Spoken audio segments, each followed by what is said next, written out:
DIY disaster unleashed. So last Saturday, I was sitting at the kitchen table, sipping coffee and pretending to read the news, when my dad wandered in with a determined look on his face and a toolbox in his hand.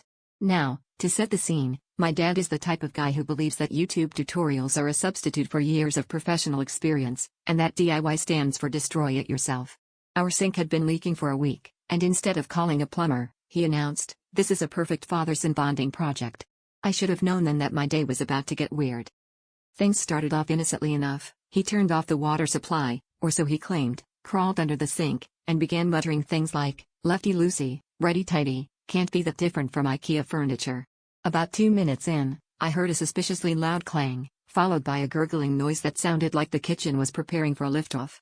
Suddenly, a geyser of water erupted from beneath the counter, arcing gracefully over the kitchen island and soaking everything in its path, including our cat, who now looked like a very angry, soggy mop. My mom ran in, slipped on the newly installed water feature, and landed on the floor, just as my dad emerged from under the sink, dripping wet and eerily calm. "I think I found the problem," he said, holding up what appeared to be a very important-looking pipe. The kitchen had transformed into an indoor splash park, and my dad was standing there, looking like he'd just finished wrestling a sea serpent. With water pooling around our ankles, my mom declared, "That's it, I'm calling a professional." And that's when my dad, with the straightest face I've ever seen, said, "Forget a plumber, we need a therapist, because I've clearly got some unresolved issues with pipes."